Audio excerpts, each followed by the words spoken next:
Selamat datang di channel Warga Plus 62. Kali ini Mimin akan merangkum sebuah film yang berjudul The Tales of Wukong. Film ini dirilis pada tahun 2017. Tentu banyak dari kalian yang sudah tahu film ini. Tapi sebelum lanjut, alangkah baiknya kalian klik tombol subscribe, like, dan share supaya admin lebih semangat lagi upload video lainnya. Tanpa basa-basi lagi, langsung aja kita ke alur ceritanya. Kerajaan Langit adalah suatu sistem pemerintahan yang sangat otoriter. Mereka menyatakan bahwa setiap makhluk hidup yang tidak bisa mereka kendalikan adalah siluman yang harus dihancurkan. Hingga suatu hari muncul raksasa yang berani menentang Kerajaan Langit. Namun sayangnya, raksasa itu dapat dikalahkan. Jasadnya jatuh ke bumi dan menjelma menjadi gunung abadi. Sementara jantungnya hidup akan berubah menjadi seekor kera yang hidup damai di gunung abadi. Kerajaan Langit yang mengetahui hal itu segera menurunkan hujan api untuk meratakan gunung abadi. Tentu hal ini membuat Wukong sangat marah. Sejak hari itu ia pun bersumpah akan menghancurkan Kerajaan Langit suatu hari nanti. Beberapa ratus tahun telah berlalu semenjak kejadian hari itu. Kera itu pun kini telah tumbuh dewasa, yang akan kita kenal dengan nama Sun Wukong. Dengan kekuatan yang ia miliki sekarang, dengan mudah ia dapat memasuki Kerajaan Langit. Kebetulan hari ini bertepatan dengan seleksi penerimaan para dewa baru. Ia pun mulai berulah dengan memakan seluruh buah persik yang dijadikan hidangan utama. Tentu para hadirin pun menjadi sangat marah karena mereka hanya menerima hidangan berupa biji buah persik. Mereka meluapkan emosinya dengan memukul para pelayan. Untunglah muncul salah seorang pelayan yang berani melakukan perlawanan yang bernama Aziz. Seorang pelayan yang sangat istimewa. Meskipun demikian, namun tetap saja lawannya terlalu banyak. Untungnya ia sempat diselamatkan oleh seorang pria gendut bernama Juan Lian. Dilanjutkan dengan Wukong yang datang untuk menghajar orang-orang kurang ajar itu. Kerusuhannya ini mengundang para pasukan langit. Kemudian ia mengeluarkan tongkat sakti dari telinganya untuk mengalahkan mereka semua. Keributan ini sampai terdengar di telinga sang ratu Kerajaan Langit. Lantas ia memerintahkan pengawal pribadinya untuk menghentikan Wukong. Ialah dewa yang bernama Tianfeng. Pertarungan pun tidak terhindarkan. Pada awalnya mereka bertarung secara seimbang. Mereka terus baku hantam masing-masing. Seiring berjalannya waktu, Wukonglah yang terlihat lebih unggul. Ia memperbesar tongkat saktinya untuk menghentikan serangan itu. Hingga akhirnya seorang dewa pun datang yang bernama Erlang. Kemunculannya membuat keadaan menjadi berbalik. Dengan pukulannya cukup memukul mundur Wukong. Dengan kesal, Wukong pun mencoba menyerangnya dari jarak dekat. Namun hasilnya pun tetap saja karena pukulan dari Erlang terlalu kuat. Dan Wukong pun akhirnya ditangkap dibawa ke sebuah gua, tempat hukuman para dewa. Namun ia tidak sendirian karena dewa Erlang ikut menemaninya. Dari percakapan mereka pun diketahui bahwa sebenarnya dewa Erlang adalah anak dari Kerajaan Langit yang menikahi seorang manusia. Demi untuk menembus kesalahan ibunya, ia pun mengabdikan dirinya untuk Kerajaan Langit. Sementara itu, Aziz pergi menemui ratu demi meminta pengampunan untuk dewa Erlang. Dari sini juga diketahui bahwa Aziz sebenarnya adalah putri dari sang ratu. Karena melakukan suatu kesalahan, ia pun menghukumnya untuk menjadi pelayan selama 100 tahun. Dengan mengabulkan permintaan dari putrinya, akhirnya ia pun bersedia untuk membebaskan dewa Erlang. Sedangkan untuk Wukong diberikan sebuah mahkota yang digunakan untuk mengekangnya. Dan benar saja, ketika mantra dibacakan, ia pun mulai merasakan kesakitan. Aziz yang menyaksikan hal itu kemudian meminta alat yang digunakan untuk mengendalikan mahkota tersebut untuk mendisiplinkan Wukong. Ratu pun mempercayainya dan kini sepenuhnya Wukong diserahkan kepada Aziz. Sekilas kita diperlihatkan flashback sesaat setelah gunung abadi dihancurkan dan Wukong berhasil selamat yang kemudian dirawat oleh seorang kakek. Diceritakan setelah dibebaskan, Ratu mencoba membangkitkan kekuatan dari dewa Erlang, yaitu kekuatan dari mata ketiganya. Namun hal itu tidak berjalan lancar karena mengharuskan menghilangkan emosi dan perasaan dewa Erlang. Sementara ia masih belum bisa berhenti memikirkan ibunya dan Aziz yang merupakan sahabatnya sejak kecil. Kita kembali ke tempat Wukong. Di sana Azzy merawatnya, memotong rambut dan mencuci pakaiannya.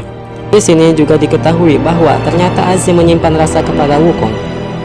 Setelah itu, sang ratu mengadakan tur untuk mengelilingi kerajaan langit. Dengan sengaja ia memprovokasi Wukong karena ia menduga bahwa jantung siluman yang dulu pernah mengacaukan kayangan masih hidup dan berubah menjadi Wukong. Wukong pun terpancing sehingga dia mencuri kunci untuk membuka gerbang cincin takdir. Namun ketika ia hendak menyusup, ternyata Dewa Elang sudah berada di sana untuk menghadangnya. Pertarungan pun langsung terjadi yang membuat runtuhnya jembatan terakhir. Kemudian Tian Peng pun masuk ke dalam pertarungan dan dilanjutkan dengan kedatangan Aji yang diikuti oleh Juan Lian. Di puncak pertarungan, jembatan takdir ini benar-benar runtuh. Dan mereka akhirnya jatuh ke bumi dan kehilangan seluruh kekuatan dewanya. Kekuatan mereka benar-benar sepenuhnya hilang. Bahkan untuk mengangkat senjata saja, mereka pun tidak mampu. Meskipun tanpa kekuatan, mereka tetap bersemangat untuk melanjutkan baku hantam. Melihat benda asing yang tiba-tiba jatuh dari langit, warga setempat langsung mengepung mereka. Para penduduk berpikir mereka ini adalah siluman.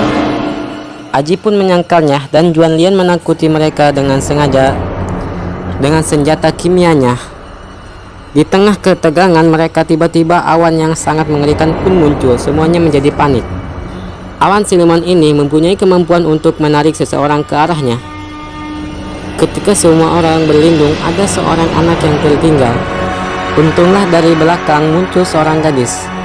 Tian Peng yang menyaksikan dari jauh melihat bahwa gadis itu sangat mirip dengan kekasih yang telah lama pergi. Dia bernama Ayu yang diusir dari kerajaan langit akibat melakukan suatu kesalahan. Namun usaha gadis itu sia-sia karena tidak dapat yang dapat menghentikannya amukan dari siluman awan. Kemudian Tian Peng mengorbankan dirinya demi untuk menyelamatkan gadis dan anak itu. Untunglah Wukong bersama Dewa Elang datang membantunya. Kemudian Juan Lian memerintahkan Azzy untuk menembakkan senjata kimianya ke arah awan itu. Dan ternyata senjatanya memiliki kemampuan untuk membekukan udara. Dan awan itu akhirnya berhasil diusir. Setelah itu, Wukong dan Dewa Elang pun diikat karena mereka dianggap sebagai ancaman. Singkat cerita, mereka pun mengetahui kalau siluman awan sudah kerap datang ke tempat ini. Mereka sering menculik warga dan menghabiskan seluruh persediaan air karena hal ini mereka telah kehilangan sumber makanan. Karena tak mampu menanam padi dari sini, juga diketahui bahwa tempat ini dahulu merupakan gunung abadi. Sementara itu, kini Tian Peng tengah dirawat oleh gadis yang mirip Ayu.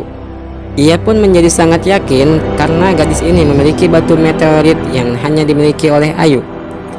Namun ia tidak dapat mengingat apapun dan mengatakan kalau ia sudah memiliki batu itu sejak kecil. Sebenarnya Tian Peng ingin menunjukkan batu yang ia miliki, namun sayangnya kemarin batu tersebut tersodot oleh siluman awan. Di waktu yang bersamaan, tiba-tiba Elang dimarahi oleh seorang ibu yang memiliki masalah dengan ingatannya. Ibu-ibu tersebut menganggap bahwa dia adalah anaknya yang telah lama meninggal. Singkat cerita, mereka akan menetap demi menyelamatkan warga desa dari ancaman siluman awan. Pertama, mereka membuat sebuah meriam dengan peluru potasium nitrat guna untuk memukulkan siluman awan. Wukong dan Elang meminta Juan Lian untuk dibuatkan senjata dengan efektivitas dan akurasi yang lebih tinggi. Dari sini, Elang juga sudah menyadari mengenai kedekatan antara Wukong dan Azzy. Namun tiba-tiba ia dipanggil oleh ibu-ibu yang memarahinya kemarin. Di sana ibu-ibu itu memberikan Elang sebuah kentang manis yang padahal hanya sebuah batu. Ternyata ia masih menganggap kalau Elang adalah putranya yang telah meninggal. Kita kembali kepada rencana. Sebagai langkah terakhir, mereka membentangkan kain merah demi untuk memancing siluman awan agar keluar. Dan benar saja, tiba-tiba langit menjadi gelap, pertanda bahwa siluman awan akan segera muncul. Namun di luar dugaan, ternyata awan itu sangat kuat dan bahkan hampir menarik salah seorang warga. Untunglah Wukong segera membantunya, yang diikuti oleh semua orang. Kemudian mereka bersama-sama memperbaiki meriam, namun sayangnya meriam itu kurang tinggi. Untunglah dengan cepat Elang segera membantu untuk mengangkat meriam. Dengan ini, akhirnya siluman awan pun berhasil ditangkap. Selang beberapa waktu, hujan pun turun. Tentu saja semua orang menyambutnya dengan penuh sukacita. Di sini Tian Peng juga berhasil mendapatkan batunya kembali. Sementara itu, di kerajaan langit Ratu dibuat sangat murka akibat kelakuan Wukong yang telah menghancurkan jembatan takdir. Lantas ia pun melaporkan masalah ini kepada Kaisar Langit. Kita kembali ke Gunung Abadi, terlihat semua orang sedang gembira dan merayakan keberhasilan mereka menangkap siluman awan. Sementara Tian Peng pun pergi menemui Ayu untuk menunjukkan batu meteorit yang ia miliki. Namun sayangnya Ayu tetap tidak bisa mengingat masa lalunya, membuat ia menjadi galau. Kemudian Ayu mengatakan memang apa pentingnya masa lalu baginya. Beberapa hari ini bersamamu telah menjadi hari paling membahagiakan dalam hidupnya. Kemudian Erlang juga bertemu dengan ibu-ibu kemarin. Ibu-ibu itu mengatakan bahwa sebenarnya ia tahu kalau Erlang bukanlah anaknya. Ia sadar kalau anaknya benar-benar sudah meninggal. Di sini ia hanya ingin kirim pesan, nanti kalau Erlang kembali ke langit dan bertemu dengan putranya, maka katakanlah jangan khawatir, karena di sini ibunya sedang baik-baik saja. Mendengar hal itu, kini Erlang menjadi teringat kepada ibunya sendiri. Sementara itu, Wukong bersama Aji, ia mengatakan bahwa Gunung Abadi kalau dulu jauh lebih indah daripada ini. Di sini kita tak ada lagi pemandangan matahari tenggelam. Namun tanpa mereka sadari, Ratu telah mengerahkan pasukan langit untuk membunuh seluruh penduduk desa di sana. Ayu dan Juan Lian juga ikut terbunuh. Tentu saja pembantaian ini membuat Wukong menjadi sangat marah. Ia mencoba melawan pasukan langit, namun hal itu sia-sia karena ia kehilangan seluruh kekuatannya. Dan Azi yang melihat dari jauh, dia sangat sedih ketika Wukong terbunuh. Kemudian sang ratu mengatakan bahwa seharusnya warga desa sudah mati sejak kemarin. Campur tangan dari kalian hanya akan membuat mereka mendapatkan harapan palsu. Hal ini juga merupakan pembelajaran bagi mereka bahwa mereka tidak bisa mengubah takdir. Setelah kejadian itu, Ratu membawa mereka kembali ke kerajaan langit untuk menerima hukuman. Wukong yang dihukum mati tetap menahan rasa sakit karena ia masih ingin hidup. Ia masih memegang janji yang harus dipenuhi, yaitu membawa Aji untuk melihat matahari tenggelam di Gunung Abadi. Karena tak tega melihat kondisi Wukong, Aji membohonginya agar dia mau menyerah. Dia juga mengatakan bahwa apa yang dilakukan ini sia-sia karena sekarang Gunung Abadi sudah benar-benar lenyap. Dan seketika tubuh Wukong pun menjadi hancur. Sementara jantung abadi milik Wukong kini berada di tangan sang ratu. Ia akan menggunakannya untuk membangkitkan mata ketiga dari Dewa Elang. Aji juga sudah selesai dengan hukumannya dan kini ia menjadi dewa. Di sisi lain, ternyata jantung abadi milik Wukong hanyalah sebuah simbol. Shalnya yang dibuang Aji ke bumi jatuh ke Gunung Abadi dan berhasil ditemukan oleh gurunya. Singkat cerita, dengan shal itu, kini Wukong berhasil dibangkitkan kembali. Kemudian dia memanggil siluman awan yang kemarin dia tangkap untuk mengantarnya menuju kerajaan langit. Di sana ia mengamuk dan dengan mudah ia dapat mengalahkan seluruh pasukan langit. Tiba-tiba Tian Peng datang membantunya karena ia memiliki perasaan yang sama terhadap kerajaan langit. Sementara itu, ternyata Aji melanjutkan perjuangan Wukong untuk menghancurkan cincin takdir. Namun sayangnya, sang ratu mengetahuinya sehingga ia membunuh Aji. Wukong yang merasakannya langsung pergi menuju lokasi. Sementara Tian Peng juga gugur karena ia mencoba melawan sang ratu. Wukong pun akhirnya menggabungkan mahkota dengan tongkatnya sebagai bentuk semangat Aji. Dengan itu, kini ia pun mampu menghancurkan pertahanan dari sang ratu. Kemudian sang ratu menggunakan elang yang telah membangkitkan mata ketiganya untuk bertarung melawan Wukong. Dengan perginya orang-orang yang ia sayangi, kini ia pun berhasil menghilangkan seluruh perasaannya dan mereka bertarung dengan sangat dahsyat. Sampai ketika mereka beradu pukulan, elang pun merasakan kalau Aji berada di dalam diri Wukong. Hal itu menyadarkannya dan kini ia malah berbalik melawan sang ratu. Mereka pun saling bekerja sama untuk mengalahkan sang ratu yang kini telah berubah menjadi raksasa. Dan sampai pada akhirnya sang ratu pun dapat dikalahkan. Setelah kejadian itu, sejarah pun mencatat bahwa Dewa Elang telah membantu mengusir siluman di kerajaan langit.